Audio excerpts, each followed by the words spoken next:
The Great Smoky Mountains,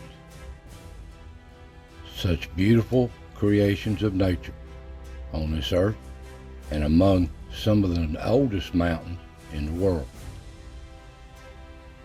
Now the Cherokee called this place Shikanahay, in their language meaning a place of blue smoke, and they were dead on with this name.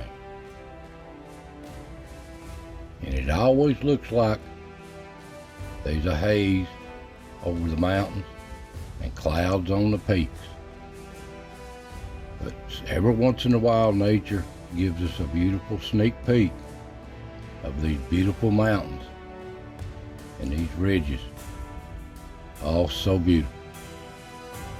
Now this national park is the most visited national park in the United States, with 13 million to 15 million annual visitors each year here in these mountains. And this park covers over 520,000 acres, bordering between the states of Tennessee and North Carolina. And here's a 3D map of just how rugged it is. It's so vast, and yet places to be explored.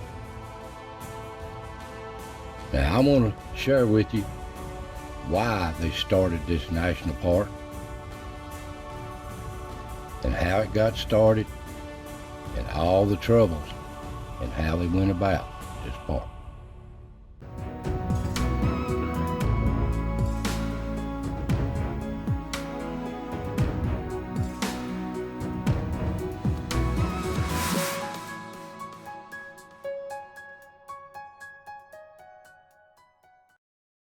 Now these mountains are not the oldest mountains in the world, but they are among the top 3 mountain ranges of age on this earth. And this is home to the Native Americans, the Cherokee, for countless centuries before any European come in here and settled this country. And that's a story in itself. But the settlers come in here mid-1700s, built little simple dwellings like this in these mountains with their family, trying to survive and be friends with the Indians, Native Americans. And they made little simple dwellings like this, little farms, and they tried to scratch out a living in these mountains. But all the work they had to put in to clear the land enough to farm, it's sheer wilderness.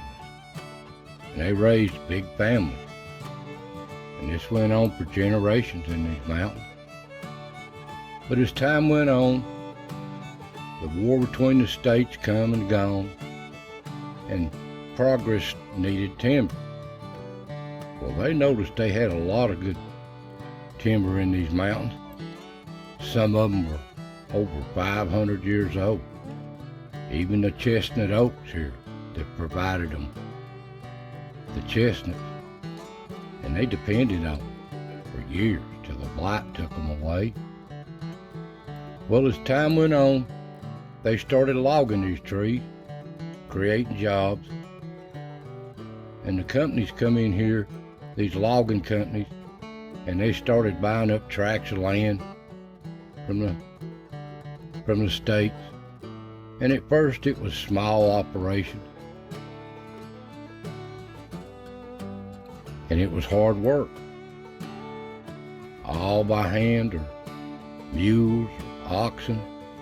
But as time went on in these mountains, they put a railroad in here out of Knoxville, and they brought them up to a place called Elkmont, Treatmont, and they was working their way towards Cage Cove logging too. And they started working big time. Big crews in these mountains, cutting all this virgin timber. And you could see they were hauling it out of here. Tree after tree coming down. and they were clear cutting some places, destroying these mountains. But that would have took them many, many years to do it. And they even built a little community here called Elkmont. 1912, here's a picture of it. A little logging community that turned into a little resort. They built a resort here too, Elkmont Resort. And people would come out of Knoxville to come up here and stay in these mountains, in this beautiful country. And the railroad lines, when they wouldn't haul the logs and stuff on the weekends, they would haul trains of people up here to Elkmont to see the mountains and stay. But all this is going on. There was some people in Knoxville that was keeping an eye on this logging and didn't want these mountains destroyed. And they tried forever and ever and kept trying, writing to Congress, to the government, the Smoky Mountain Booster Club, to save these mountains, make it a park. Well, they finally got Calvin Coolidge in 1926 to submit a bill to make this a national park. But it took up to 1934 to actually become a park. It was a slow process. They was trying to save this land. It was voted in Congress in 1934 to be a national park. And they started acquiring all the land and everything they needed. Now, Tennessee and North Carolina, between them two states, donated 300,000 acres. And 150,000 acres had to be bought up from the landowners, private people and logging companies.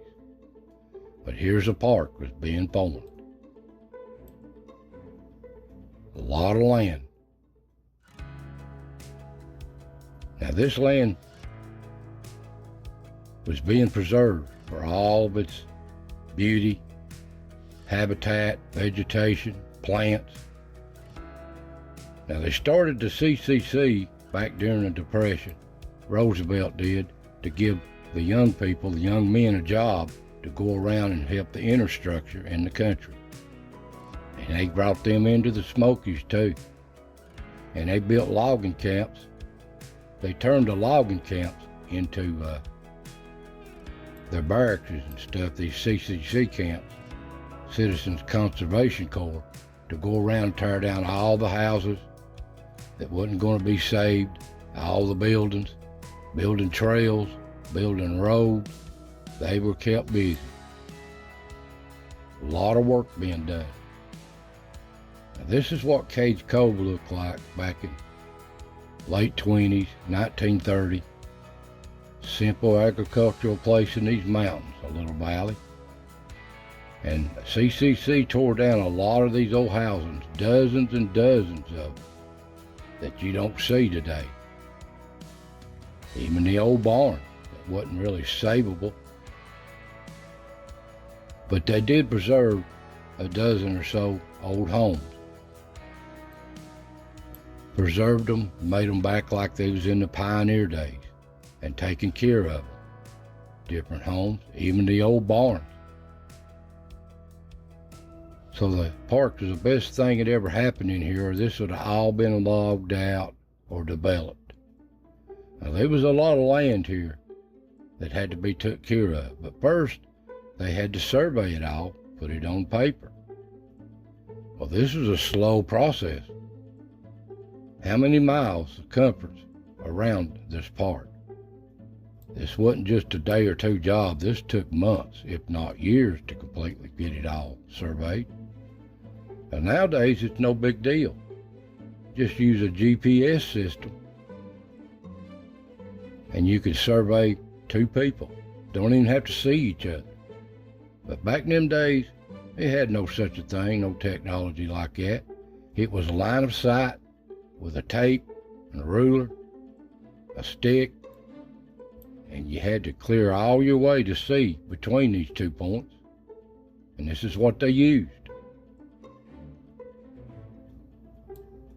They used these for a long time, but they done the job. You had, like I said, you had to use line of sight to use this equipment.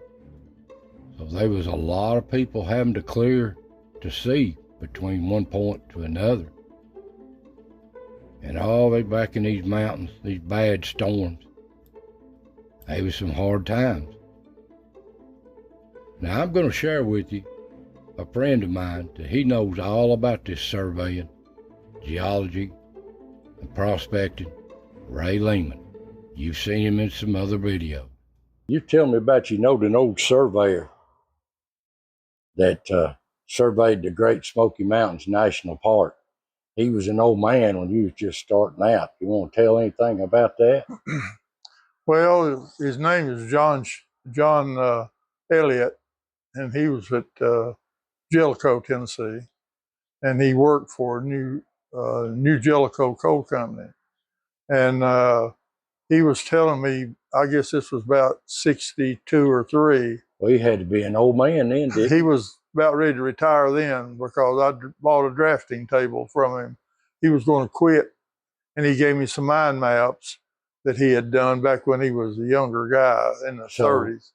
So he done back in the late 20s, probably he surveyed the Smoky Mountains then. Whatever, I don't know what year it was. He didn't tell me, but he was a young man because he said that he had I think there was 3 survey crews that working on it, and he talked about all the bears and the rattlesnakes and different things that he ran across over there. Yeah. And it was an interesting job, he said. There's a lot of territory to survey. Oh, yeah. Yeah. Rugged country.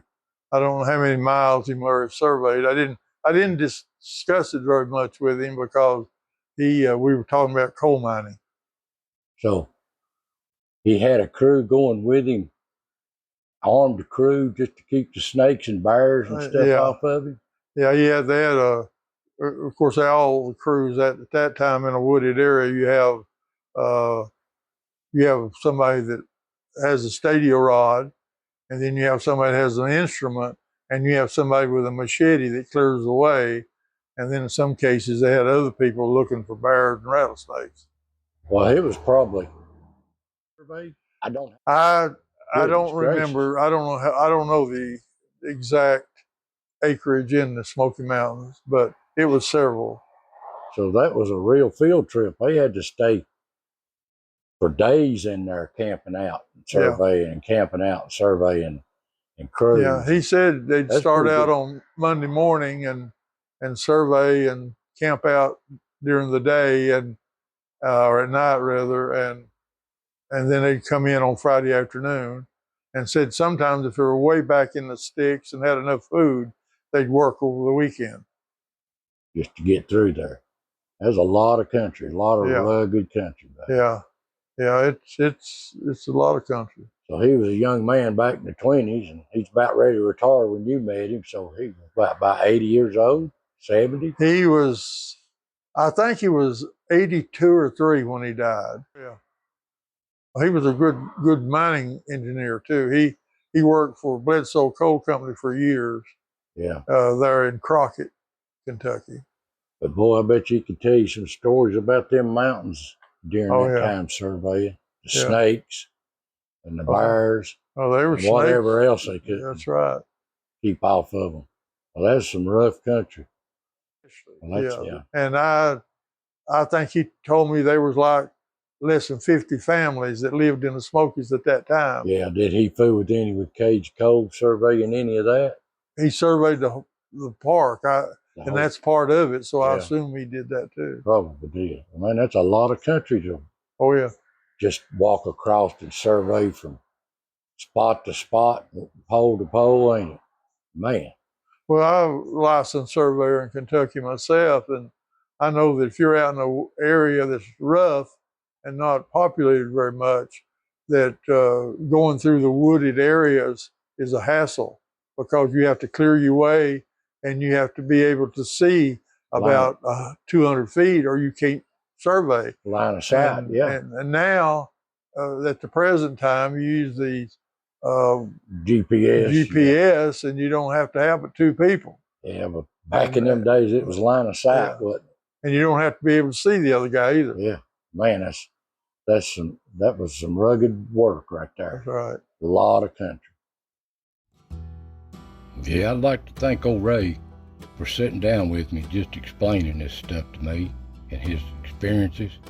He's got 60 years experiences out here surveying in these mountains.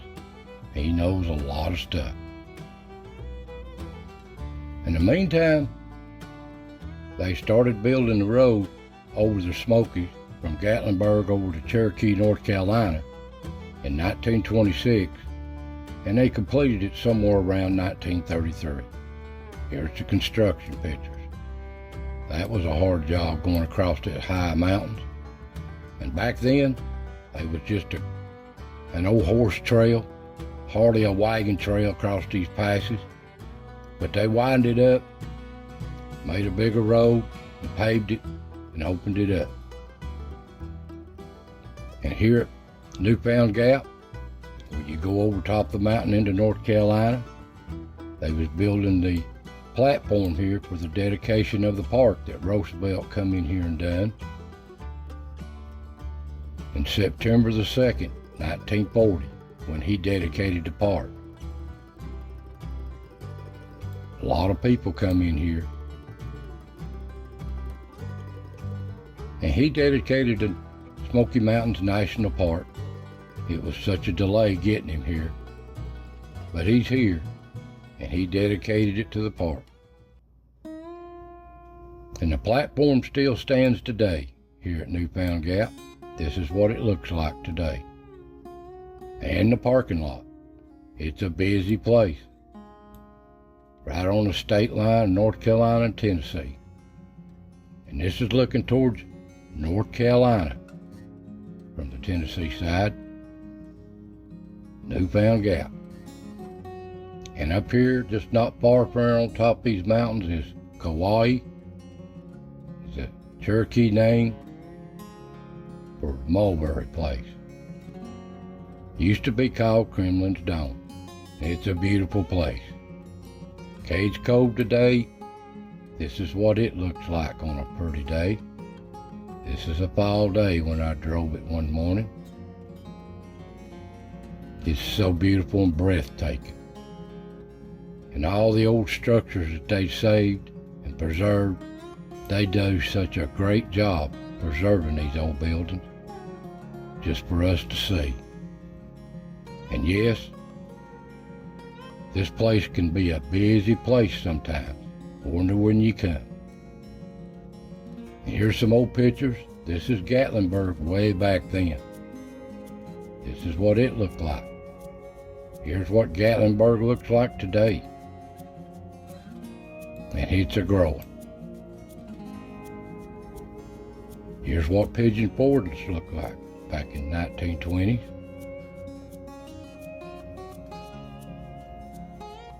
Here's what it looks like today. And still growing, year by year. Now the old mountains are still there, and they're being preserved. And they're so beautiful to watch and see. All the beautiful creeks, streams that comes out of these mountains. So beautiful to see and relax by and just watch nature. And the beautiful wildlife can't be beat. But they're wild animals. And our old houses and our history are still being preserved today in these mountains. And the places of our people. So many countless little cemeteries in these mountains. I'd just like to say a word of caution. Now this ain't no city park. This is rough wilderness. And it can be unforgiving if you do the wrong things in this old park.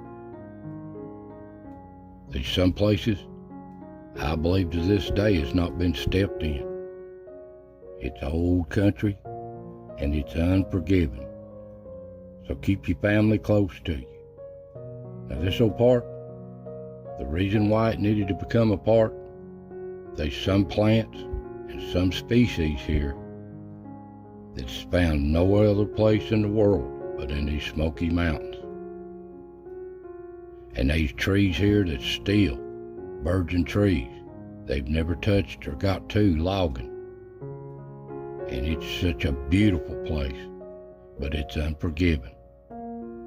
So I hope you enjoyed this little video of why it became apart. If not, they would have destroyed it, logged it out, developed it.